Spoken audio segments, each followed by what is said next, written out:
O segundo aspecto que eu gostaria de tratar diz respeito à necessidade de pensarmos nas novas bases do projeto de desenvolvimento nacional.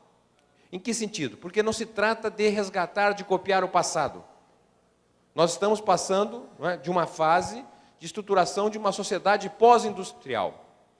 Aqui no Brasil, de cada 10 empregos gerados, 7 a 8 são empregos no setor de serviços, no setor terciário. E a forma de exercício do trabalho no setor terciário, nos serviços, é completamente diferente da indústria, da agricultura. É fundamental dizer que esta forma de organização da atividade econômica vem cada vez mais relacionada a um padrão de intensificação do trabalho sem paralelo. As formas de gestão, e certamente aqui, vocês como bancários sabem muito bem, as novas formas de gestão do trabalho, que estão levando a uma profunda intensificação do trabalho, fazendo com que se trabalhe cada vez mais fora do local de trabalho, deslocando os parâmetros que tradicionalmente são utilizados, inclusive para a negociação. O que se utiliza como parâmetro de negociação? É basicamente a inflação e a tal da produtividade, a produtividade física.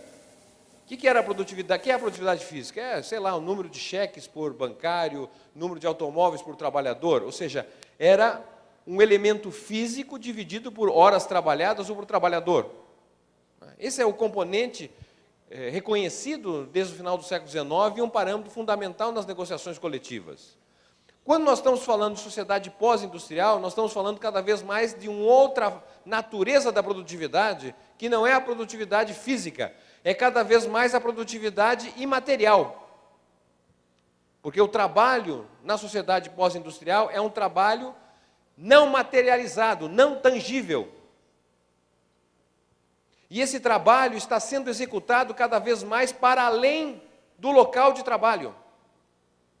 Dados os programas de salários variáveis, né, reajuste de salário de acordo com metas de produção, metas de vendas, isso faz com que o trabalhador, entre aspas, passe a ser uma espécie de sócio do negócio, porque o seu salário vai depender de como evoluir o faturamento, as metas, as vendas.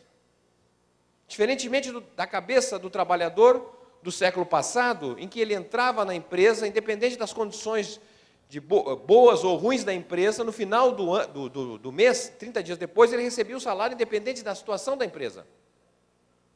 Essa gestão participativa, os novos métodos de gestão, etc., inculcaram na cabeça do trabalhador, não é, a responsabilidade de uma certa gerência desse trabalho.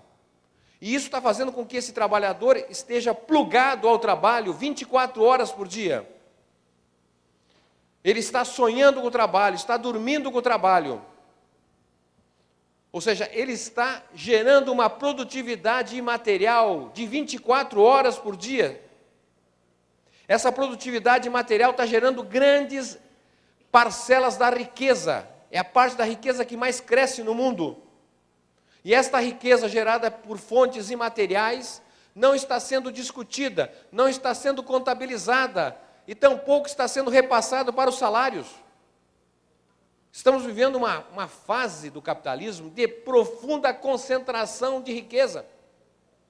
O produto interno bruto do mundo, o PIB, encontra-se estimado em 50 trilhões de dólares. Porém, a riqueza imaterial, a riqueza dada pelos direitos de posse da riqueza, nos circuitos financeiros, a riqueza do mundo é estimada em 200 trilhões de dólares.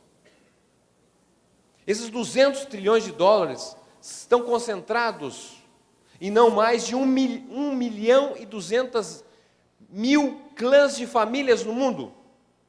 Num mundo, não é, que tem 1 bilhão e 500 milhões de famílias.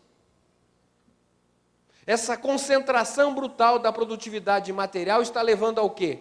A um processo de fusão, de concentração, que não vai permitir a existência de não mais do que 500 grandes corporações transnacionais a dominar qualquer setor de atividade econômica. Estamos diante de um mundo em que o que é mais importante não são as pessoas, muito menos os países, e sim as grandes corporações. No nosso país, o Brasil tem a Petrobras, cujo faturamento é maior do que o PIB argentino. O Brasil, que é a 10ª economia do mundo, tem um PIB que equivale ao faturamento das 3 maiores corporações do mundo. A questão que se coloca é como fazer a governança do mundo nessa situação de profunda concentração do poder econômico na grande empresa, na grande corporação. As instituições de governabilidade do mundo que temos foram pensadas no pós-guerra para administrar países. A ONU, a Organização das Nações Unidas, o Fundo Monetário, o Banco Mundial. Ora, essas instituições, a CEPAL, se quiser, essas instituições não servem mais para nada. São incapazes de fazer a gestão da governança do mundo.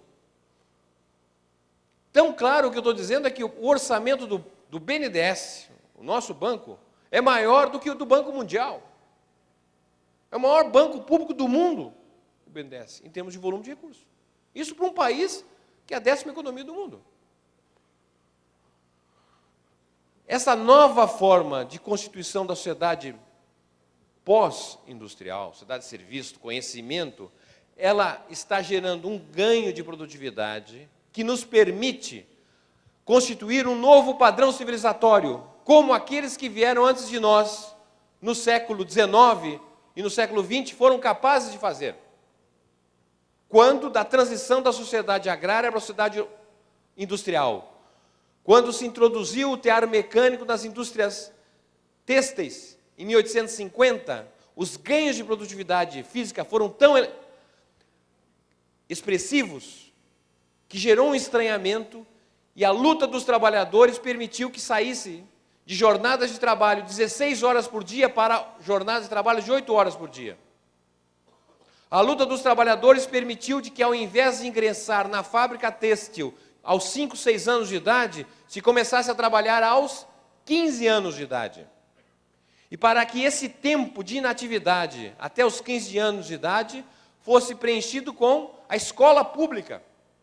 E para isso foram fundamentais as reformas agrária e, sobretudo, a reforma tributária, que com a introdução de vários tributos progressivos passou a tributar renda de quem tem, os ricos.